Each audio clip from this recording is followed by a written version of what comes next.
राधा स्वामी जी। बाणी बाणी राधा स्वामी दयाल सतनाम सतपुरुष की। आज की सत्संग वीडियो में हम जानेंगे परमात्मा और माया में क्या अंतर होता है।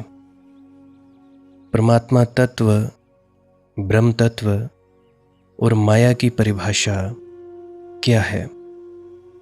यूं तो हम परमात्मा की या ब्रह्म तत्व की परिभाषा नहीं कर सकते हैं, तो उसके बारे में हल्का सा इशारा जानेंगे, परंतु माया को हम ज़रूर परिभाषित कर सकते हैं। थोड़ा बहुत उसकी तरफ भी इशारे किए जा सकते हैं, तो उसके बारे में भी हम जानेंगे। बहुत से लोग हैं जो इसमें भेद नहीं कर पाते कि हमें अंतर्मुखी जगत में कैसे जीना है, बहिर्मुखी जगत में कैसे जीना है। बहुत से लोग ज़्यादातर कंफ्यूज रहते हैं कि हमें संसार में कैसे जीना है, या अगर ध्यान में उतरना है, आध्यात्म के वक्त क्या करना है। बहुत से लोगों के मनों में तरह तरह के प्रश्न होते हैं। बहुत से लोग ये भी पूछते हैं कि अनहद नाद या शब्द धुन तो सुनाई देती है, परंतु वो हमें खींचती क्यों नहीं है। तो आज हम इन सब प्रश्नों के जवाब जानने की चेष्टा करेंगे। तो आज की सत्संग वीडियो इसी विषय के संदर्भ में आरंभ करते हैं। गुरु प्यारे सत्कारयोग सत्संगत जी, संत धनी धर्मदास जी की वाणी के माध्यम से आज हम आगे बढ़ेंगे। तो धनी धर्मदास जी की वाणी है, माया रंग कुसुम मह देखन को नीको। धनी धर्मदास जी की वाणी है, फरमा रहे हैं कि इस जगत में हम लोगों ने जो भी पाया है, जो भी मिला है, या जिसको भी मिलने की आस बना रखी है, सब फूलों के कच्चे रंगों जैसा है। देखने में तो सुंदर लगता है, दूर से सुहावना भी मालूम पड़ता है, ऐसे जैसे दूर के ढोल सुहावने हैं, परंतु जैसे जैसे पास आओगे वैसे वैसे ही सब व्यर्थ हो जाता है। अब उदाहरण के लिए, पैसा चाहा था, पैसा मिल गया, और पाते ही पाया कि व्यर्थ हो गया। मेरे एक मित्र हैं, अक्सर अपनी बात बताते हैं कि मैं काम करता था आज से करीब 5-6-10 साल पहले। तो तब की बात है, मैं 60-70 हज़ार कमाता था। एक दिन मन में आया कि अब इसका फ़ायदा क्या, अब क्या। पैसा कमा रहा हूँ, ठीक है, फिर भी शांति नहीं है।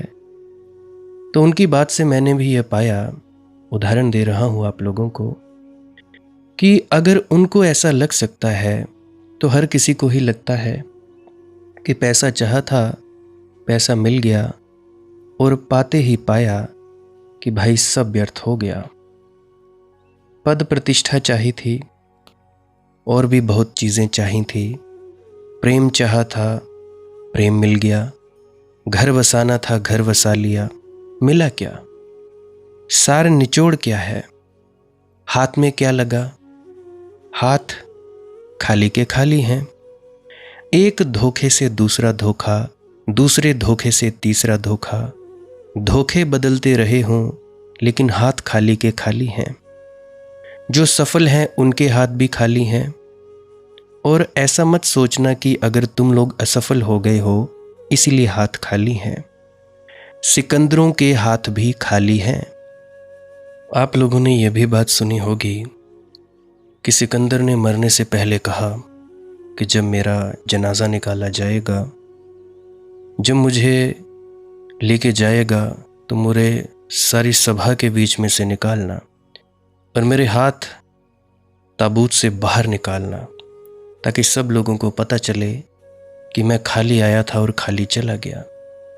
मैंने पूरी ज़िंदगी लगा दी दुनिया को जीतने के लिए, सारी उम्र मैंने लगा दी कि मैं दुनिया को जीतूं, परंतु फिर भी मैंने पाया क्या, कुछ भी नहीं पाया।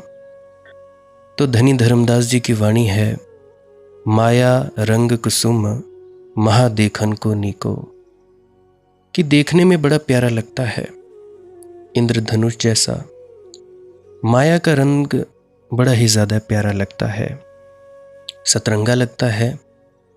आकाश में जैसे पुल बना हो, लेकिन पास जाओ, मुट्ठी बांधो तो कुछ भी हाथ न लगेगा, कोई रंग हाथ न लगेगा, कुछ भी तो हाथ नहीं लगेगा, हाथ खाली का खाली रह जाएगा। अब बारिश के मौसम के बाद थोड़ी सी धूप निकलती है तो इंद्रधनुष सिर्फ दिखाई पड़ता है नहीं, देखने में ही है। जैसे रात के सपने हैं, देखने में ही है, देखने के बाहर उनकी कोई और सच्चाई नहीं है। जिसकी सच्चाई सिर्फ देखने में है उसे माया समझना, और जिसकी सच्चाई तुम्हारे देखने के पार है, तुम चाहे देखो और चाहे ना देखो, जो है शाश्वत है, यथार्थ है। तुम चाहे मानो और चाहे ना मानो, जो है। तुम जानो चाहे ना जानो, जो है। जिसकी सच्चाई, जिसका यथार्थ तुम्हारे जानने पर निर्भर नहीं है, वही सत्य है, वही परमात्मा है। तो माया और सत्य की परिभाषा ख्याल रखो। माया किसे कहते हैं? माया उसे कहते हैं जो तुम्हें दिखाई पड़ता है, बस उतना ही है, जितना दिखाई पड़ता है। और जब दिखाई पड़ना बंद हो जाएगा तो नहीं है। तुम्हारे देखने के बाहर कोई समानांतर यथार्थ नहीं है, बस तुम्हारी मान्यता में है, तुम्हारी धारणा में है, तुमने निर्मित किया है, तुम्हारे मन का ही सृजन है। अब तुम्हें किस चीज में सौंदर्य दिखाई पड़ता है? किसी दूसरे को वहां कोई सौंदर्य नहीं दिखाई पड़ता। तुम जिस स्त्री के प्रेम में पड़ गए, दूसरे लोग हंसते हैं। लोगों को भरोसा ही नहीं आता कि तुम इस प्रेम में कैसे पड़ गए, लेकिन कुछ तुम्हें दिखाई पड़ता है। अगर तुम लैला और मजनू की तस्वीर देखोगे गूगल पर, तो तुम हैरान हो जाओगे, ये कैसे प्रेम कर सकते हैं? क्या इस लैला के लिए मजनू मारा मारा फिरता था? परंतु जो दिखाई पड़ता है वह तुम्हें ही दिखाई पड़ता है, वह तुम्हारा ही प्रक्षेपण है। जैसे रात को तुम सिनेमा देखने चले जाते हो, मूवी या फिल्म, वहां पे बैठ जाते हो, तो जो तुम देखते हो वह पर्दे पर घट नहीं रहा है, मगर तुम्हें दिखाई पड़ रहा है। और कभी कभी जानते हुए, भली भांति जानते हुए कि जो पर्दे पर हो रहा है, हो नहीं रहा है, तुम प्रभावित हो जाते हो, उससे आच्छादित हो जाते हो। कई बार तुम फिल्म को देखते हुए रो लिए हो या नहीं, असली आंसू बहा दिए हैं या नहीं, एक नकली पर्दे पर चलते खेल को देखकर। न वहां कोई मरता है, न वहां कोई जीता है, वहां कोरा पर्दा है, उस पर केवल छायाएं घूम रही हैं, लेकिन तुम रो दिए हो कई बार। बताओ, रोए या नहीं रोए? तुमने आंसू से अपनी आंख भर ली है या नहीं? कई बार तुम हंस दिए हो, कई बार तुम उत्तेजित हो गए हो। मुझे याद है, छोटा हुआ करता था तो स्टार उत्सव पर एक सीरियल आता था, साथ निभाना साथिया, देखा करता था पूरा परिवार। मैं भी बैठा हुआ था, तो जब मैं बैठा हुआ था, कुछ ना कुछ उल्टी सीधी वहाँ पे चल रही थी, खटर पटर। तो देखते ही देखते मैं अपने सारे घरों के, जो भी मेरा घर में जितने जीव थे, सभी लोगों को मैं देख रहा। किसी के दिल में गुस्सा, किसी के दिल में कुछ, कि ये क्यों हो रहा है, क्या हो रहा है, नहीं होना चाहिए। ये मेरी आंखों देखी बात है। कई बार क्या होता है, तुम लोगों ने कोई फिल्म देख ली होती है। अब फिल्म देख ली होती है, होना वही है जो होना होता है। जो मेन हीरो है उसने मरना होता है, उसको छुरी मारनी है या ये मारना है, वो मारना है, तो तुम मन ही मन बोलते हो, नहीं नहीं ऐसा नहीं होना चाहिए, ये ना मारे। अब जो विलेन होता है, अपोजिट किरदार, हीरो के अपोजिट किरदार, तुम उससे नफरत करते हो। ऐसे ही महाभारत में जिन जिन किरदारों ने जो जो रोल अदा किए हैं, कईयों से तुम नफरत करते हो, कईयों के तुम पाँव पूजने को दौड़ते हो। होता है कि नहीं होता है? कई बार तुम कामुकता से भर जाते हो, कई बार तुम करुणा से भर जाते हो और तुम भली भांति जानते हो कि वहां कुछ भी नहीं है। तो ये है माया। माया का अर्थ होता है हमने अपना ही एक संसार बना लिया है, मनोनिर्मित। प्यारा लगता है लेकिन यथार्थ उसमें कुछ भी नहीं है। और जिसमें यथार्थ नहीं है उसके साथ जितना समय गया गवाया, यथार्थ को खोजो, सत्य को खोजो, जो है उसे खोजो। अब कई दफ़ा हम लोग सोचते हैं कि संसार के भव सागर से पार हाथ जाना है जी। अब वे लोग सोचते हैं कि घरवार, बीवी, बच्चे, ये जितने भी रिश्ते नाते हैं, इनसे दूर कहीं जाना है। नहीं भैया नहीं। संसार असली है तुम्हारे मानसिक मन का संसार। जो जैसा है वैसा तो है ही। अब घर है, घर तो किसी को नहीं खींचता। घर नहीं कहता कि ये मेरा मालिक है, वो मालिक है। जो रहता है उसको ना तो कहता है कि रहो, ना तो कहता है मत रहो। मालिकियत नहीं जताता। परंतु हम लोग बंध जाते हैं घर से। मेरा है जी, मतलब वहम पैदा हो गया कि मेरा है, हालांकि है नहीं। ईंटों पत्थरों का बना है, सीमेंट आदि ये सब चीज़ों का मिक्सचर है, वो घर है। अब तुम्हारा बेटा है। अब तुम लोग सोचो, तुम्हारा बेटा जो तुम्हारा लगता है, क्या वो तुम्हारा है? तुम्हारे जरिए आया है, क्या वो तुम्हारा है? तुम्हारी बेटी तुम्हारे जरिए आई है, क्या वो तुम्हारी है? तुम्हारा पति या तुम्हारी पत्नी कई दिन पहले अलग अलग थे, कई सालों पहले अलग अलग थे, नहीं जानते थे, आज इकट्ठे हो गए। तो क्या तुम लोग जानते हो एक दूसरे को कि कौन हो? फिर भी मेरा कहाँ जुड़ता है? भीतर मन में। जब मेरा शब्द जोड़ते हो, अपना, मेरा लैपटॉप है, मेरा मोबाइल है, मेरी एक्टिवा है, मेरी बाइक है, मेरी गाड़ी है, मेरा मेरा मेरा, तो इस मेरे से मुक्त होना है, ना कि घर के लोगों से। घर के लोग तो वैसे के वैसे ही हैं। अब कोई व्यक्ति है जिसने घर खरीदा, मान लो 20-25 लाख में खरीद लिया, तो घर ने नहीं बांधा तुम्हें, तुमने खुद को बांध लिया घर से। तुम खुद ही घर एक खूंटी बन गया और एक अदृश्य रस्सी से बंध गए। क्या है? मेरा। कोई रस्सी या तुम लोगों ने कोई लोहे की जंजीर तो नहीं देखी बंधी हुई? नहीं देखी। तो बंधे किससे हो? मन से। मन क्या है? भ्रम, बहम से बंधे हुए हो। तो जितने भी बहम से बंधे हुए हो, वो सब चीजें इस संसार से, इस संसार रूपी भव सागर से मुक्त होना है। पत्नी से नहीं मुक्त होना, पत्नी के साथ जो मेरा का भाव है उससे मुक्त होना है। बच्चे से मुक्त नहीं होना, बच्चे के साथ जो मेरा का भाव है उससे मुक्त होना है। घरवार से मुक्त नहीं होना है, घरवार के साथ जो बंधा हुआ मेरा का भाव है उससे मुक्त होना है। बच्चे बच्चे हैं, पत्नी पत्नी है, बाहर जितने भी पेड़ पौधे हैं, पशु पक्षी हैं, वो सब के सब वैसे के वैसे ही हैं। ये सब तुम्हें दिखाई दे रहा है। अब देखो, तुम अगर बोलो कि हाँ ये जितना भी संसार है ये माया है, तो चलो ठीक है जी, मान लेते हैं। तो तुम लोग दरवाजे से ही क्यों निकलते हो, दीवार से क्यों नहीं निकलते अगर ये माया है? अगर तुम्हारी पत्नी माया है तो क्यों उसको कहते हो जी खाना बना दो? क्यों उससे कहते हो जी घूमने चलो? तुम्हारे बच्चे माया है तो क्यों उनसे कहते हो, क्यों डांटते हो, डपटते हो? माया का मतलब माया, तो क्यों कहते हो भाई? नहीं, ये जो भी चीजें हैं ये है सत्य, सच में है। अब तुम्हारी पत्नी सच में है, परंतु अगर तुम मोह में बंध जाओ कि हाँ ये मेरी ही है, तो वो चीज दिक्कत देती है। पत्नी किसी को दिक्कत नहीं देती, मेरी दिक्कत देती है।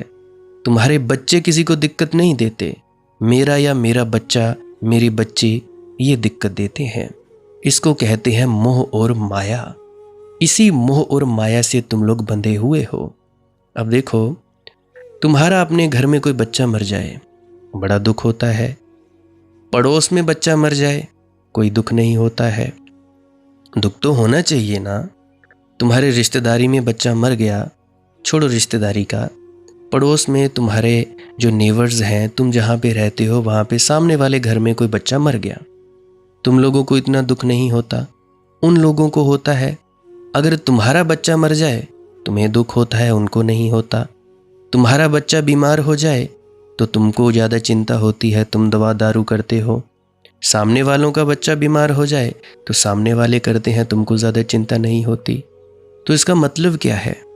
इन सब बातों का मतलब ये है कि जैसे ही हम मेरा जोड़ते हैं किसी भी व्यक्ति, वस्तु या स्थान को, तो उससे पैदा होता है एक भ्रम, एक माया, एक बहम पैदा होता है।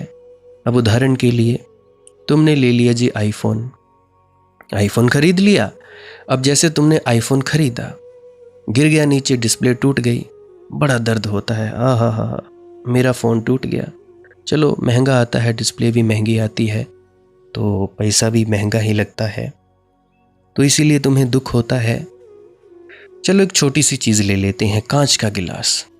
अब तुम्हारा छोटा सा बच्चा है या बच्ची है, कांच का गिलास उससे गलती से नीचे गिर गया तो तुम बड़ा डांटने डपटने लग जाते हो। अब कांच का गिलास टूटा, कांच का गिलास टूटने से तुम लोग ये सोचने लगते हो कि मैं टूटा या मैं टूटी। यही है ना? अगर तुम लोग कांच के गिलास को कांच का गिलास समझो, होश पूर्वक देखो कि टूटा तो गिलास है, मैं तो टूटी नहीं, मैं तो टूटा नहीं, तो इससे जैसे तुम्हारी समझ बढ़ती जाएगी तो तुम बच्चों पर गुस्सा भी नहीं कर पाओगे। मतलब बेफिजूल बातों पर तुम लोग बच्चों पर गुस्सा करते हो, बच्चों के ऊपर, सिर के ऊपर चढ़े रहते हो, अपना प्रभुत्व दिखाते हो, परंतु जब बच्चे बड़े हो जाते हैं, उनके पास शक्ति आ जाती है, तो तुम लोगों को बड़ा दुख होता है।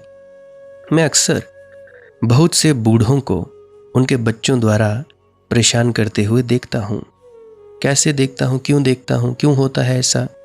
क्योंकि जब बच्चे छोटे थे तुम लोगों ने बच्चों पर अपना जोर आजमाइश की, तुम लोगों ने बच्चों को डांटा डपटा, बेफालतू में डपटा, जिसकी ज़रूरत भी ना थी। अगर ज़रूरत के वक्त डांटते, ज़रूरत के वक्त रोकते, उसके अलावा उसको खुला छोड़ते, तब तो ठीक था। तब बड़ा होकर बच्चा भी सोचता है कि हाँ, ये मेरे भले के लिए ही था।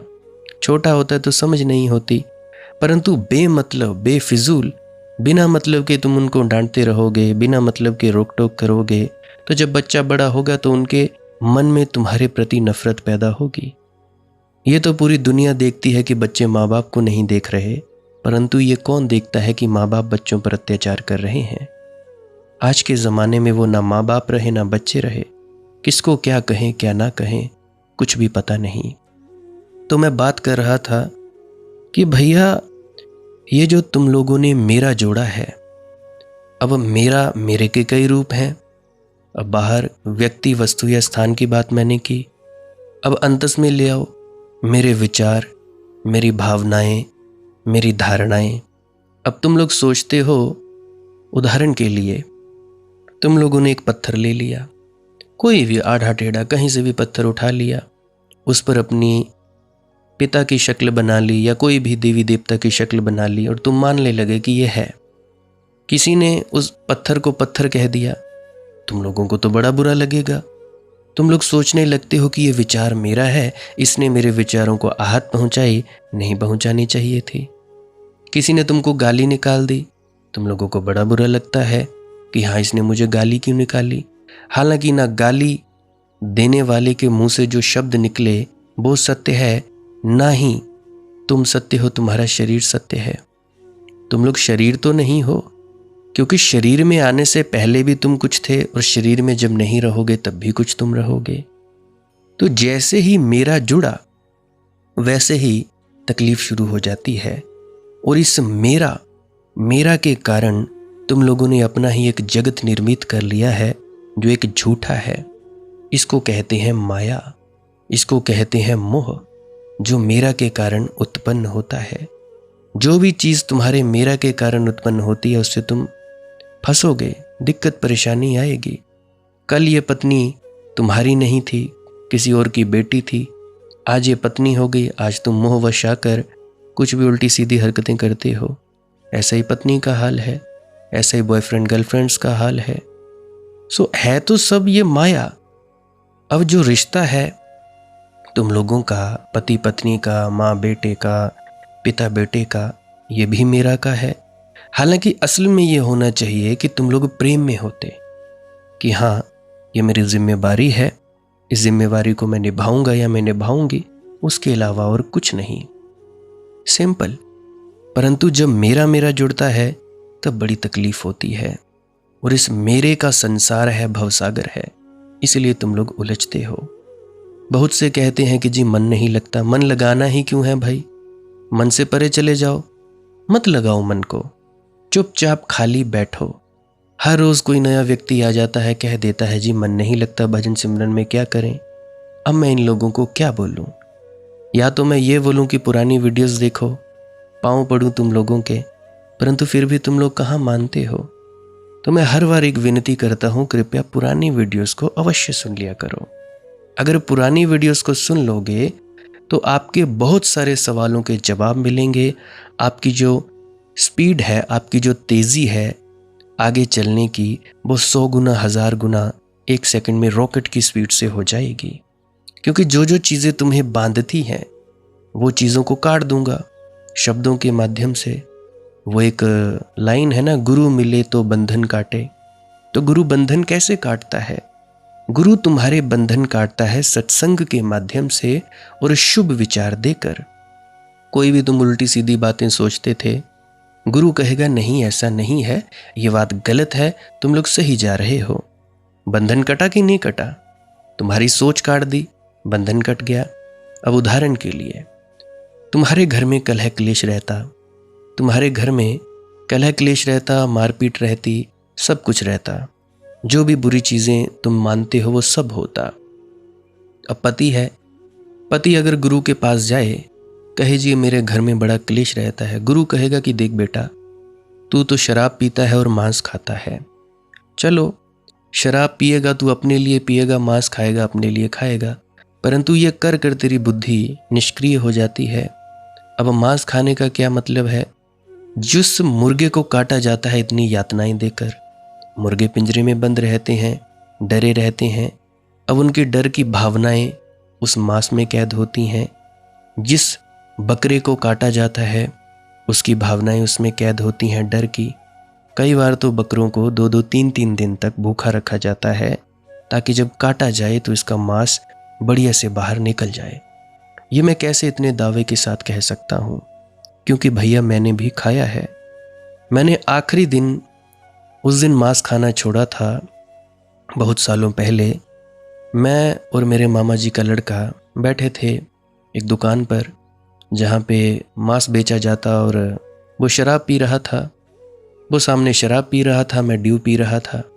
हालांकि उस वक्त मांस भी खाता था मैं, मछली भी खाता था। तो हम खा रहे मछली, हमने फ्राइड मछली मंगवाई, तो हम दोनों बैठे हुए बातें कर रहे, मैं और मेरे मामा जी का बीच वाला लड़का। तो हमने देखा सामने एक बकरी का बच्चा मेमना मैं कर रहा है, बड़ी देर से कर रहा है, सामने बंधा हुआ वो खूंटे से, गले में रस्सी। तो हम दोनों देखते रहे, मैं अपनी ड्यू पीता रहा, वो अपनी शराब पीता रहा, मेरे मामा जी का लड़का। तो देखते ही देखते वो बहुत चिल्लाया, तो हमारे सामने ही उसका गला काट दिया। उसका गला काटा, हिलता रहा, और तब हमने हमारे जो प्लेट में मछली पड़ी थी हमने वो भी खानी छोड़ दी। और मेरे जो मामा जी का लड़का था, थोड़ी देर के बाद हम मामा जी के घर में जाने लगे, क्योंकि हम अक्सर इकट्ठे ही रहते थे। तो घर जाने लगे तो बीच रास्ते में उसे उल्टी आ गई। वो कहने लगा, यार दीपू आज तो बहुत बुरा हुआ। मैंने बोला क्या हुआ भाई? कहने लगा, यार आज मैंने देखा, मेरी तो रूह कांप गई कि ये इतना तड़फ रहा है, इतना ज़्यादा तड़फन इसमें हो रही है, और हम ऐसे जीवों को खा जाते हैं। तो मैंने कहा ठीक है भाई, मुझे भी ऐसा ही महसूस हुआ कि अब से हम नहीं खाएंगे। तो वो दिन आखिरी था जब मैंने आखिरी बार मांस खाया था। और शराब की बात, शराब मेरी छूटी जब मैं ध्यान में गहराइयों में उतरने लगा था। इतनी गहराइयों में उतरने लगा ध्यान में कि जैसे ही एक दिन मैंने शराब पी, नहीं उससे पहले भी एक घटना घटी थी।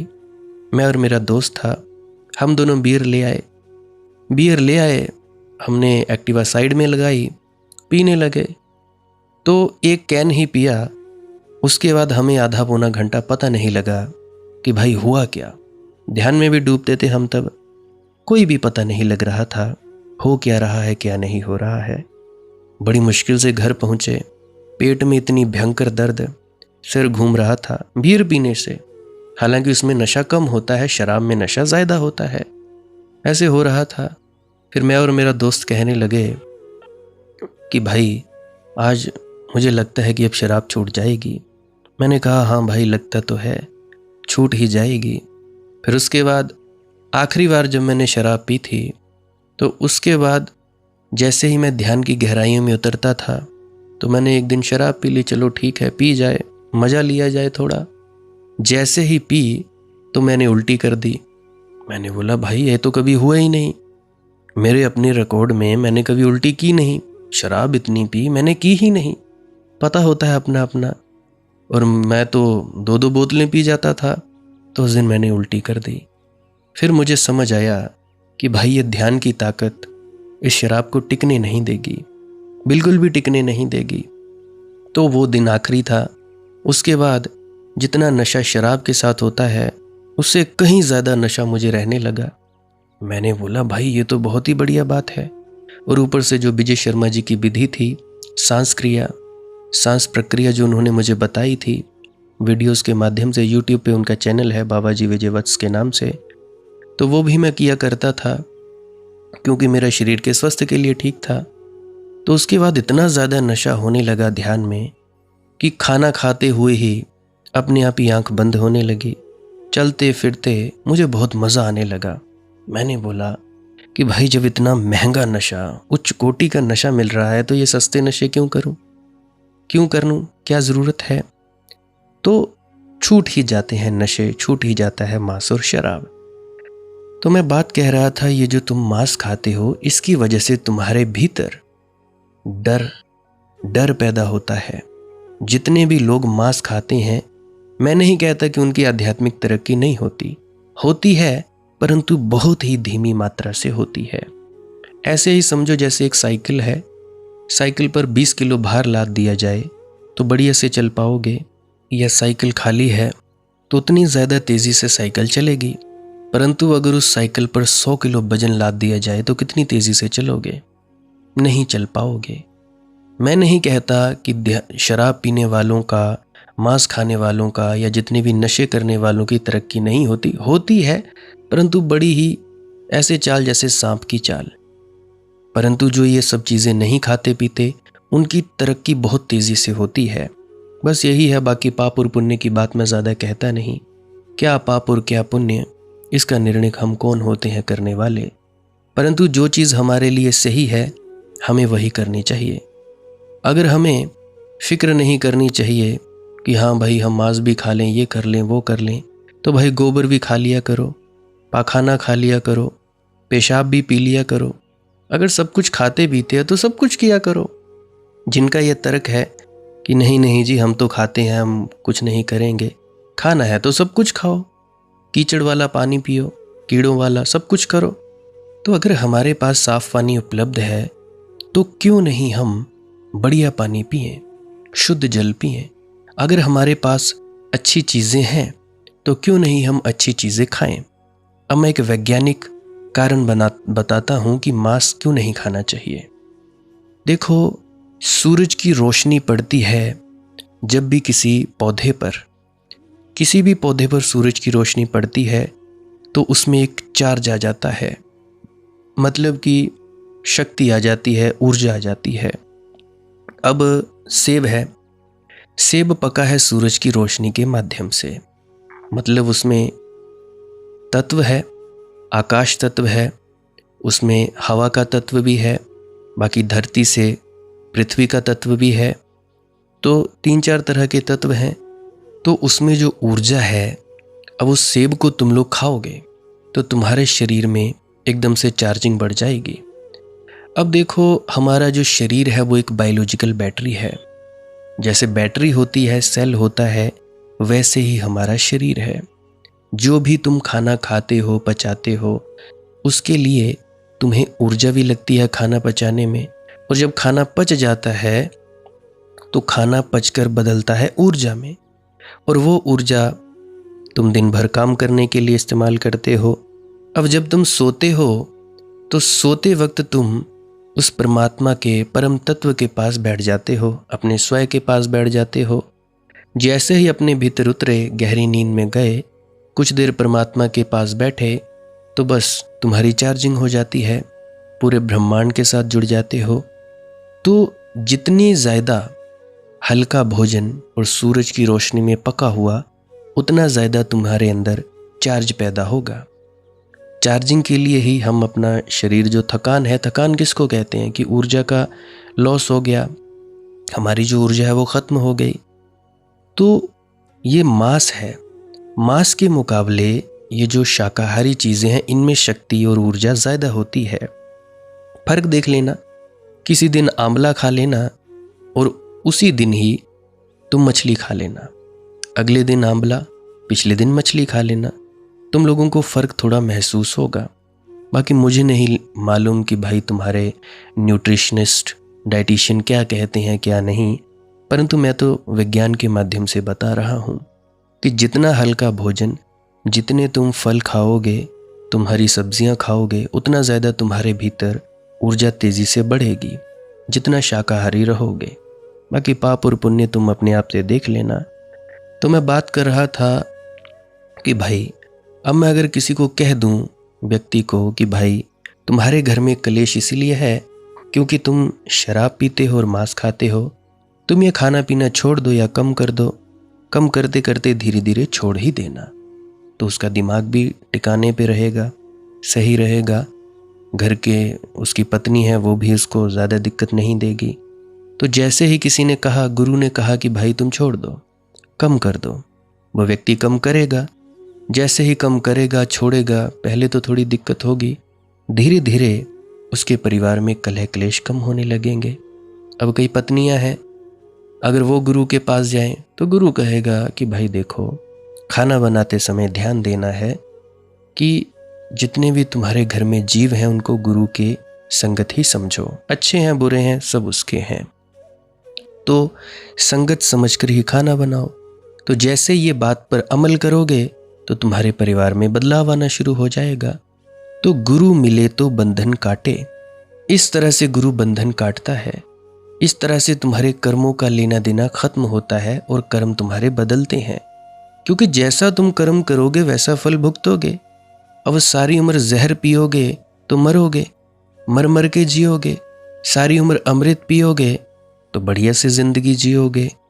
तो ये तुम लोगों को निर्णय करना है कि क्या करना है क्या नहीं करना है।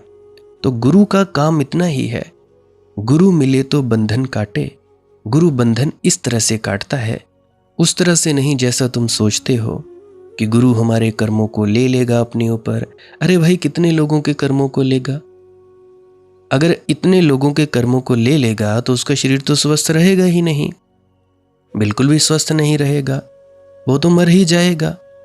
अब बहुत सी ऐसी घटनाएं तुम लोगों ने पढ़ी होंगी कि कोई व्यक्ति था, उसको नामदान नहीं देना था, उसके कर्म उठा लिए जी, वो बीमार रहे। तो ऐसे ही अगर 100 लोगों का ऐसे कर दें तो भाई व्यक्ति तो मर ही जाए। शरीर तो शरीर ही है ना। श्री राम भी मरते हैं, श्री कृष्ण भी मरते हैं, पुराने गुरु भी मरते हैं, सबकी देह छूट जाती है। स्वामी जी महाराज चले गए, बाबा चरण सिंह जी चले गए, जगत बहादुर जी चले गए, संत नामदेव जी, संत रविदास जी, संत नानक देव जी, सब चले गए।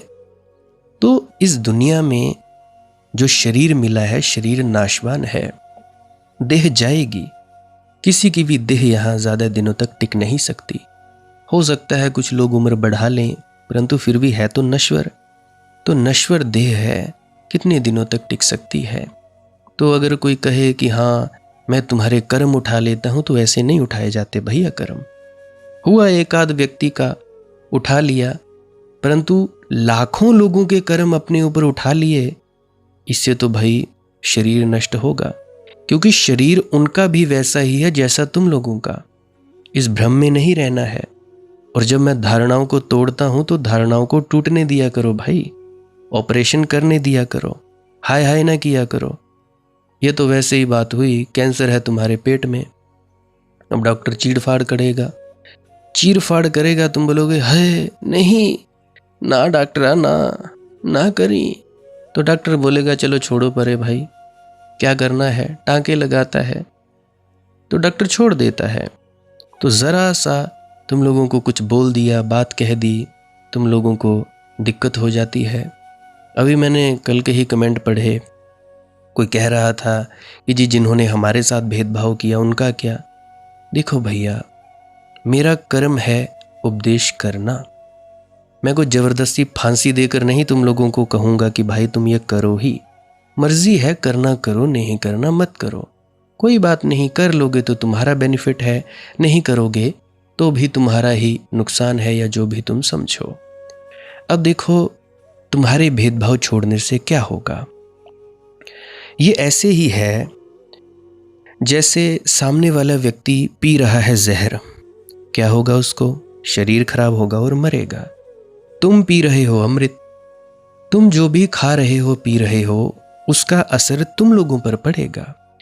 मैंने एक दिन पहले भी किसी सत्संग में फरमाया था कि भाई जो तुम कर्म करोगे, जरूरी नहीं कि सामने वाला व्यक्ति भी वही तुम्हारे साथ करे, हो सकता है वो सामने वाला ना करे, कोई तीसरा चौथा और भी कोई ना कोई व्यक्ति तुम्हारे साथ उसका जो भी जैसा तुमने उसके साथ किया था वो करे। अब तुम लोगों ने किसी व्यक्ति की मदद की, अब मनदीप ने दीपू की मदद की, अब जरूरी थोड़े ना कि दीपू मनदीप की मदद करेगा वैसी की वैसी, कोई बात नहीं, नहीं की तो नहीं की, परंतु मनदीप ने जो मदद की उस कर्म का फल किसी न किसी आदमी के जरिए, किसी न किसी व्यक्ति के जरिए कहीं ना कहीं से घूम फिर कर उसको फल मिलेगा, जो भी उसने किया है। आज हमने अगर किसी का भला किया, सामने वाले ने हमारा नहीं किया, कोई बात नहीं, छोड़ दो, सामने वाले ने नहीं किया तो क्या हुआ, कोई ना कोई कहीं और से हमारी मदद करने जरूर आएगा, जरूरी नहीं कि वही शख्स आए जिसकी हमने मदद की होती है। तो यहाँ पे हम बहुत जल्दी मार खा जाते हैं। हमारे साथ जो भेदभाव करता है करता रहे। अब मेरे माता पिता ने मेरे साथ भेदभाव किया, मैंने कुछ कहा उनको, नहीं कहा, जो है उनकी मर्जी वो करें, परंतु मेरा फर्ज बनता है मैं अपने उसूलों पर चलूं, मेरे गुरु का जो उपदेश है मैं उस पर चलूं। अगर मैं अपने गुरु की उपदेश किए गए जो उनके उपदेश हैं उनकी बात नहीं मानता तो मैं काहे का शिष्य हुआ भाई, मैंने काहे का समर्पण किया। ये तो वही बात हुई, गुरु के सिर पर से टांग उठा लेना, टांग घुमा देना गुरु के सिर पर से, उसकी बेदवी कर देना, उसकी बेइज्जती कर देना गुरु की। भैया जो समर्पण कर दिया तो मतलब कर दिया, गुरु ने जो कह दिया सो कह दिया, पत्थर पे लकीर है। अगर गुरु के पास झुक गए, दीक्षा ले ली, नामदान ले लिया, तो मतलब तुम्हारा जो भी है सब कुछ गुरु का है। तुम्हें भेदभाव किया वो गुरु के साथ किया, तुम्हारे साथ नहीं किया। तुम्हें गाली निकाली वो तुम्हें नहीं निकाली, गुरु को निकाली। तुम अगर जवाब देने जाओगे तो गुरु क्या करेगा। बात याद आती है, एक बार श्री कृष्ण भगवान खाना खा रहे थे, साथ में उनकी पत्नी खाना परोस रही थी, पानी जो भी खाना खाते हैं। तो एकदम से श्री कृष्ण उठे और दरवाजे की तरफ भाग कर गए, और जब भाग कर गए फिर वहीं रुक गए एकाएक। जब रुके फिर से आकर बैठ गए और खाना खाने लगे। तो कृष्ण महाराज की पत्नी कहने लगी कि मैं समझी नहीं, आप एकदम से खाना छोड़कर उठ कर गए और फिर वापिस भी आ गए। कहने लगे, मेरा एक भक्त था, भक्त को पत्थर मारे जा रहे थे, भक्त चुपचाप पत्थर सह रहा था और बोल रहा था कि तुझे तो मेरे कृष्ण ही देखेंगे, तुम लोगों को मेरे कृष्ण ही देखेंगे। तो उनकी पत्नी ने कहा कि फिर आप जाने लगे थे तो वापस क्यों आ गए। कहने लगे, जा तो मैं रहा था, परंतु थोड़ी देर के बाद उसने खुद ही पत्थर उठा लिया कि कृष्ण महाराज तो आपको बाद में देखेंगे, पहले मैं ही आपसे निपट लेता हूं। तो इसलिए मैं पीछे बैठ गया कि जब इसने खुद ही सब कुछ कर लिया तो मेरे कहने का क्या फ़ायदा, मेरे जाने का क्या फ़ायदा। ऐसे ही हम सब करते हैं। हम गुरु के ऊपर पूर्ण समर्पण नहीं करते भाई। तुम लोग गुरु के शिष्य नहीं हो, आधा अधूरा अपनी बागडोर सौंपते हो। अगर पतवार है पतवार सौंप दो परमात्मा के ऊपर, पतवार सौंप दो अपने गुरु के पास, फिर जो करेगा वो करेगा, जो होगा वो होगा। तुम लोग अपना फर्ज निभाते जाओ, गुरु ने जो जो तुम्हें हुक्म दिया है वो करते जाओ। अगर गुरु का हुक्म ही नहीं माना तो फिर तुम्हारा क्या फ़ायदा? क्या फ़ायदा फालतू की दिखावाबाजी करने से, पाखंडी होने से? हमारा गुरु तो बहुत बढ़िया है, हमारा तो बड़ा प्रेम है। क्या स्वा प्रेम है तुम्हारा? खाक प्रेम है? कोई प्रेम नहीं है। गुरु से ज़्यादा महत्व रखती हैं गुरु की बातें। अगर गुरु की बातों पे अमल करोगे, जो गुरु कहता है वैसा करोगे, तब तुम अपने गुरु की इज्जत कर रहे हो। कोई पाँव पड़ने से, राधा स्वामी बुलाने से या देखने से कोई गुरु खुश नहीं होते। या जो भी तुम बोलते हो राम राम जी, जय राम जी की। गुरु को खुश करना है तो गुरु के बताए गए उपदेशों पर चलने की कोशिश करो। बिल्कुल कोशिश करनी चाहिए। अगर नहीं करोगे तो भाई क्या फ़ायदा? गुरु का उपदेश तो माना नहीं, कहते हैं जी बड़ा प्रेम है जी। अब तुम लोग के बच्चे हैं, बच्चे बोलते हैं कि पिताजी हमें बड़ा प्रेम है, बात तुम्हारी माने नहीं तो क्या खाक प्रेम है? फालतू का ढोंग पाखंड, आडंबर दिखावा। तो ये ऐसा प्रेम सच्चा प्रेम नहीं है, ये फालतू की दिखावेबाजी है। तो इसीलिए कहता हूं कि गुरु से ज़्यादा गुरु के उपदेश ज़रूरी, तब जाकर तुम गुरु की इज्जत मान सम्मान करोगे। नहीं करोगे तो भाई तुम्हारी मौज है। तो जिन भी ने कहा कि जिन्होंने हमारे साथ भेदभाव किया उनका क्या? देखिए, जिन्होंने आपके साथ भेदभाव किया उनके साथ वही होगा जो उन्होंने किया। आप भेदभाव मत करो, आप प्रेमी हो जाओ, क्योंकि आप जो खाना खाते हो वो आपको ही लगता है। जहर खाओगे तो जहर भी आपको ही पचेगा, कोई और खा रहा है तो उसको पचेगा। वैसा मत करो, तुम वो काम करो जो तुम चाहते हो कि किसी ने किया हो। अब देखो भाई, ताली तो दोनों हाथों से बजती है। ऐसा तो है नहीं कि एक हाथ से बजती है। गलती तो दोनों पक्षों की होती है, 1% हो या 100% हो या 99% हो, दोनों पक्षों की होती है। तो मेरे ख्याल से समझ पाए होंगे कि जिन्होंने भेदभाव किया है उनके साथ हम क्या करें। एक और प्रश्न था कि धुन तो हमें सुनाई देती है जी, परंतु खींचती नहीं। देखिए, जब तक हमारा ख्याल बहिर्मुखी रहेगा, हम कुछ करने की कोशिश करते रहेंगे, तब तक ये शब्द धुन हमें नहीं खींचती है। पूर्णतया निष्क्रिय होना पड़ता है। हमारा कर्म है बैठना, चुपचाप बैठे रहो। ये अनहद नाद की धुन या शब्द धुन आपको सुनाई दे रही है, आप बैठे हो, कुछ नहीं कर रहे हो, कुछ करने की कोशिश नहीं कर रहे हो, कुछ चीज़ घटित करवाने की कोशिश नहीं कर रहे हो, बस बैठे हो। तो एक पल ऐसा आएगा जब ये एकदम से ऊपर की तरफ खींचेगी।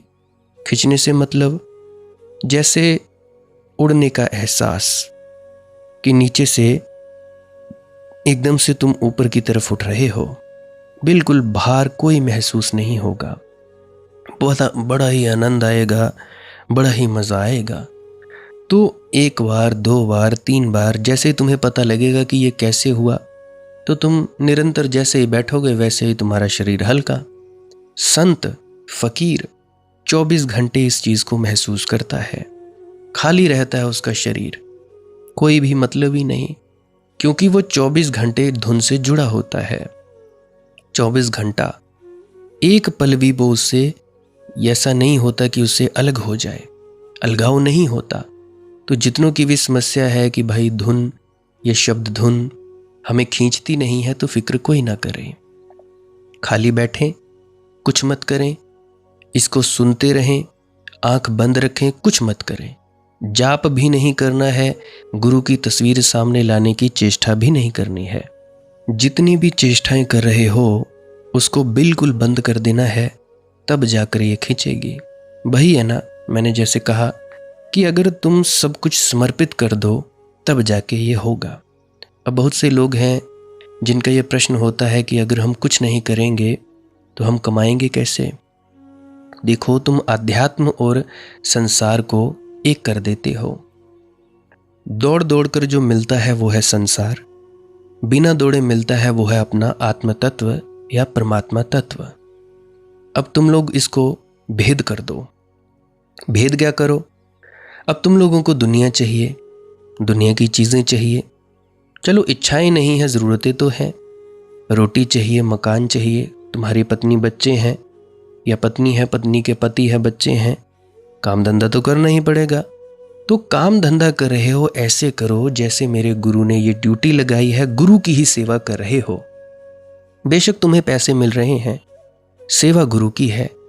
वो पैसे मिले, तुम्हें सैलरी मिली, या तुम दुकान कर रहे हो, कारोबार कर रहे हो, जो भी पैसा मिल रहा है वो भी गुरु का है।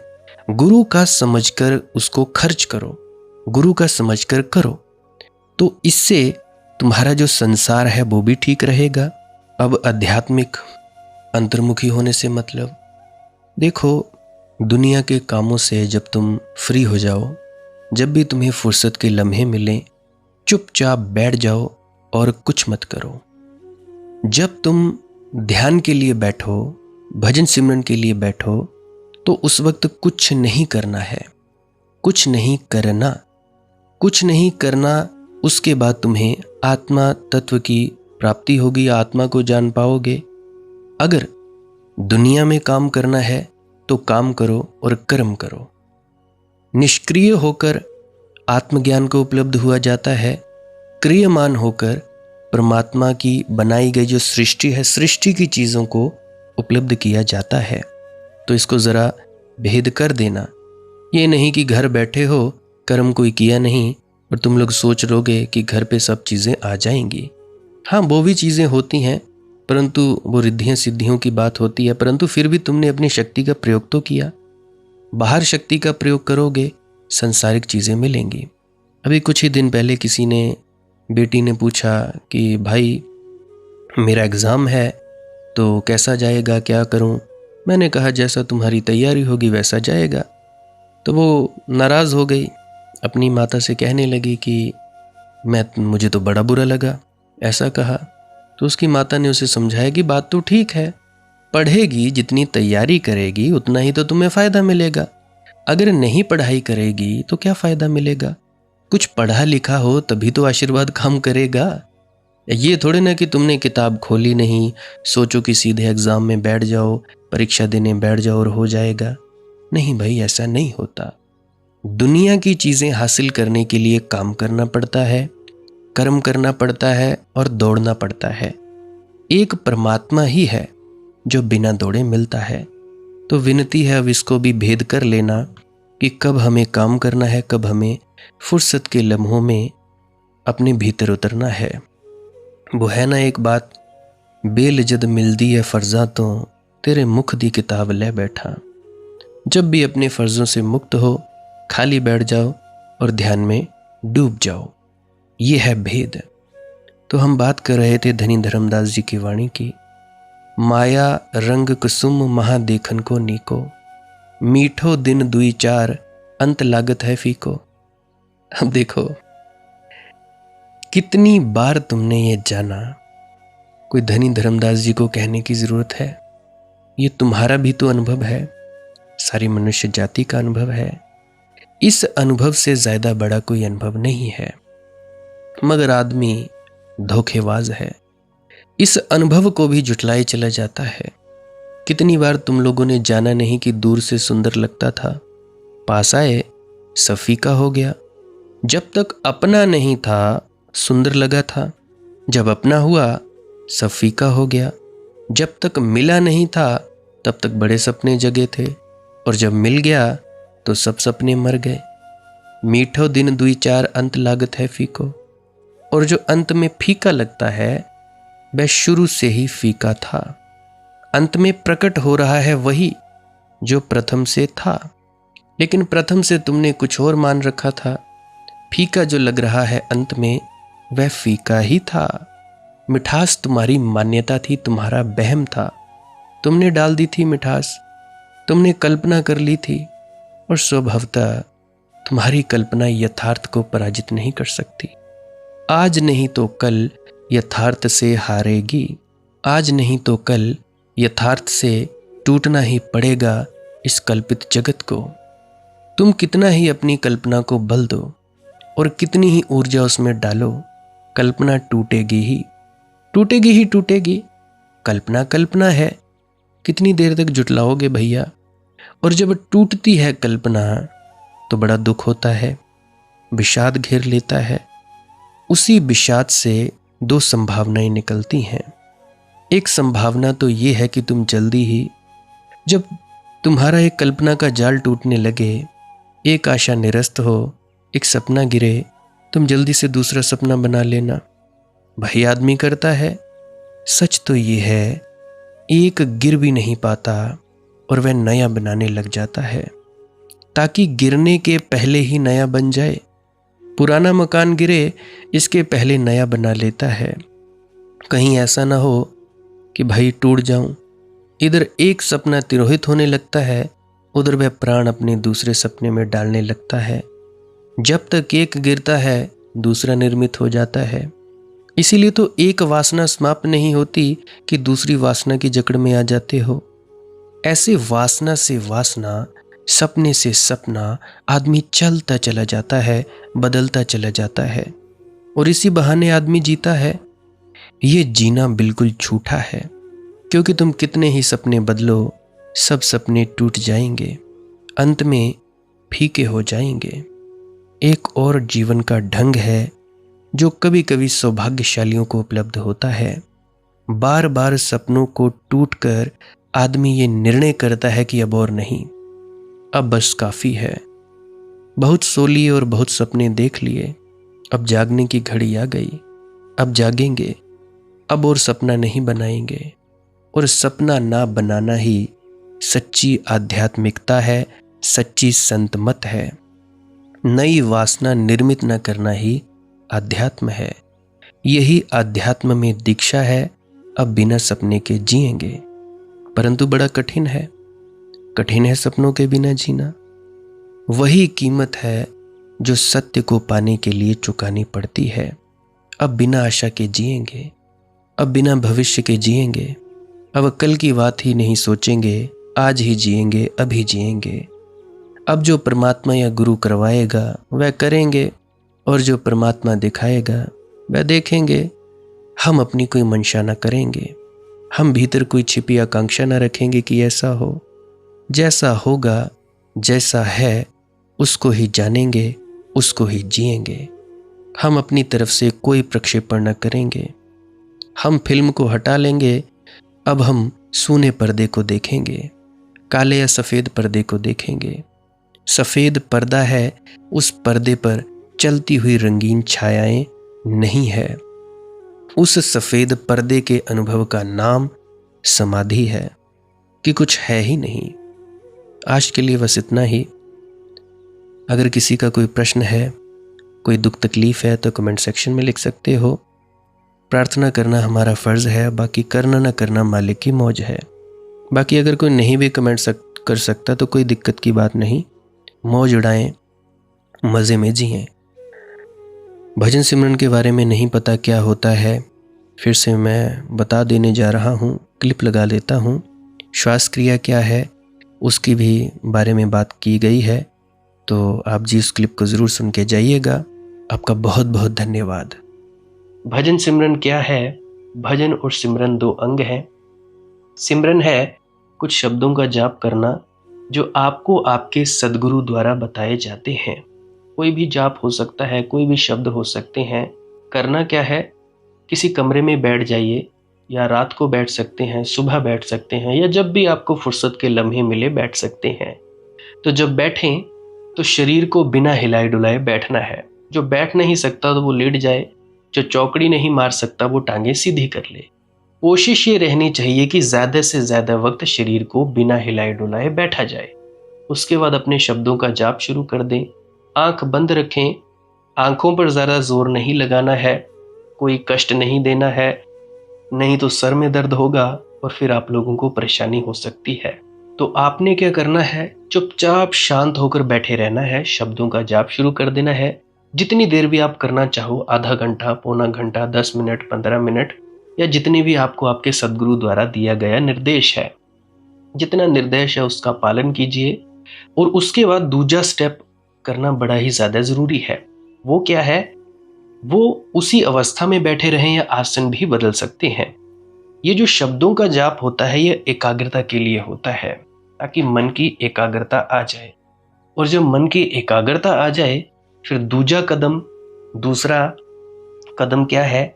धुन सुनने के लिए बैठना। चुपचाप बैठे रहें, आंख बंद है, शब्दों का जाप बंद कर देना है। और अगर कोई भी आपके गुरु महाराज है उनको आप स्मरण कर रहे थे, याद कर रहे थे, आंखों के सामने शक्ल ला रहे थे, तो उसको लाना बंद कर दीजिए। शब्द धुन सुन रही है तो सुनते रहिए, आंख बंद करके अंधेरे में ही टिके रहें। टिके रहना है और ये इच्छा नहीं करनी है कि कुछ दिखे, कहीं पहुंचा जाए, परमात्मा को पाना है, ये करना है, वो करना है। याद रखें, ना कुछ समझना है ना कुछ देखना है। ऐसे ही अज्ञानी होकर इसी अंधेरे में पड़े रहें। इसी अंधेरे में पड़े रहना है बस।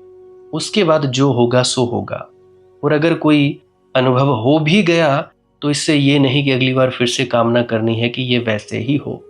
कामना ही सबसे बड़ी अड़चन है, इच्छा ही सबसे बड़ी अड़चन है, किसी चीज की तृष्णा करना ही सबसे बड़ी अड़चन है, मांग ही वासना है। अगर परमात्मा चाहिए तो कुछ नहीं मांगना है, चुपचाप बस बैठो, अपने आराम में बैठो, अपने विश्राम में बैठो। धीरे धीरे धीरे वो होगा जो होना चाहिए।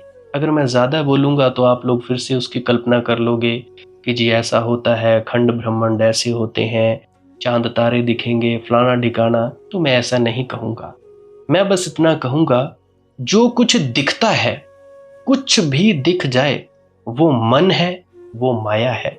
जो नहीं दिखता वही आत्मा है, वही आत्मा में होना है।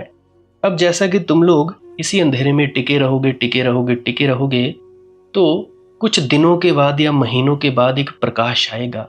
वो प्रकाश पूरे शरीर में फैलता जाएगा और धीरे धीरे तुम इस प्रकाश के सहारे अपने आप में स्थित होगे। अब देखो, इस प्रकाश को देखने वाले भी तुम हो और इस शब्द धुन को सुनने वाले भी तुम हो। अब जो ये शब्द धुन को सुनता है और प्रकाश को देखता है, ये तुम हो। तो अपने आप में स्थित होना है, अपने आप को जानना ही सच्चा आत्मज्ञान है। खुद को जानना, खुद को जान लिया, मालिक को फिर जान जाओगे। तो इतनी सी प्रक्रिया है। और आगे आप श्वास क्रिया भी कर सकते हो। ये मुझे बताई गई थी विजय शर्मा जी द्वारा। वो एक उच्च कोटि के संत हैं, तो उन्होंने मुझे बताई। अब मेरा फर्ज बनता है कि आप सभी को बताऊं। वैसे तो मैं रोज रोज बताता हूं, फिर भी आज फिर से बता रहा हूं। श्वास क्रिया क्या है? नाक से सांस लेना है, मुंह से छोड़ना है। लंबा सांस लेना है नाक से और मुंह से छोड़ देना है। 15 मिनट करें, 20 मिनट करें, आधा पौना घंटा, जितनी देर भी आप कर सकते हो करें। करने के बाद करना कुछ नहीं है, चुपचाप आंख बंद करके बैठ जाना है। लेट सकते हो तो लेट सकते हैं, वो आपकी अपनी इच्छा है। नींद आ जाए तो सो जाना है, तो शरीर को कष्ट नहीं देना है। अगर सर घूमे घूमने देना है, अगर आपका शरीर कांपे तो कांपने देना है। उसकी आपने दिक्कत, परेशानी और चिंता नहीं लेनी है, ये सब होता ही है। और मरने से डर लगे तब भी नहीं डरना है, ये होता ही है। क्या कहा मैंने? 15 से 20 मिनट कर सकते हैं, उसके बाद चुपचाप बैठें और अपने भीतर अपने आप उतर जाओगे। ठीक है जी। प्रेग्नेंट लेडीज बिल्कुल ना करें, जिनको दिल की बीमारी है या गोलियां वगैरह खाते हैं वो भी बिल्कुल ना करें, और बाकी सब कर सकते हैं। जिनको नींद नहीं आती वो अवश्य करें, और जिनको थोड़ा डिप्रेशन रहता है वो भी अवश्य करें, और जिनके बच्चे थोड़े पढ़ाई में कमज़ोर हैं वो भी ज़रूर करें। बाकी आपकी मौज है, करना हो करिए, नहीं तो आपकी अपनी अपनी इच्छा है। और ध्यान दें, जब सिमरन करें तो उसके बाद सीधा भजन पे बैठें, और जब यह श्वास क्रिया करें तो इसके बाद सीधा भजन के लिए बैठें। अलग अलग प्रक्रियाएं हैं। एकाग्रता के लिए है श्वास क्रिया और एकाग्रता के लिए ही है भजन सिमरन। सिमरन भी एकाग्रता के लिए और श्वास क्रिया भी एकाग्रता के लिए। ठीक है, मिक्स नहीं करना है, अलग अलग करिए। अगर श्वास क्रिया करी तो उसके बाद सीधा धुन सुनने पर बैठें। अगर सिमरन के शब्दों का जाप किया उसके बाद फिर से धुन सुनने पर बैठें। बाकी आपकी अपनी मौज है, जो आपको रुचे वो कर सकते हो। अगर धुन सुनने लगे तो धुन सुनने पर ही डायरेक्ट बैठा जाए, परंतु श्वास क्रिया मत छोड़ना। क्योंकि श्वास क्रिया करने से शारीरिक, मानसिक और आध्यात्मिक लाभ मिलता है। तो बाकी आप कीजिए, आपकी मौज है। और कोई प्रश्न है तो कमेंट सेक्शन में पूछ सकते हैं, या इंस्टाग्राम, टेलीग्राम, फेसबुक पे सर्च करें मालिक की मौज सत्संग, तो वहाँ पे पूछ सकते हैं। प्रश्न पूछने से पहले एक विनती, आप लोग पुरानी सत्संग वीडियोस को अवश्य सुनिए। क्या पता आपके प्रश्नों के जवाब मिल जाएं और आप अपने भीतर ध्यान में उतर जाएं। बाकी आपकी अपनी मौज है। लाइक कर सकते हैं इस वीडियो को अगर आपको कुछ सीखने को मिला है, और कमेंट सेक्शन में राधा स्वामी ज़रूर लिखें। सब्सक्राइब कर सकते हैं इस चैनल को अगर रोज़ रोज़ नए नए सत्संग सुनना चाहते हैं। और बाकी आप सत्संग लगा के छोड़ दीजिए, और बस छोड़ दीजिए। सुनते सुनते आप ध्यान में प्रवेश करेंगे, या तो आप जी सो जाएंगे, तो आपकी मौज है। बाकी आप लोग अगर शेयर करना चाहो अपने मित्रों तक तो कर सकते हैं, नहीं तो मालिक की मौज है, कोई चक्कर नहीं है। आप मुझे इतने अंत तक सुनते हो, इतने अंत तक सुनने के लिए आपका बहुत बहुत शुक्रिया, बहुत बहुत धन्यवाद। और मुबारक हो आप लोगों ने जो आनंद प्राप्त किया। अब मैं अपने गुरु महाराज को प्रणाम करता हूँ। आप सभी के भीतर बैठे परमात्मा को भी प्रणाम करता हूँ। मेरा प्रणाम स्वीकार करें। राधा स्वामी जी।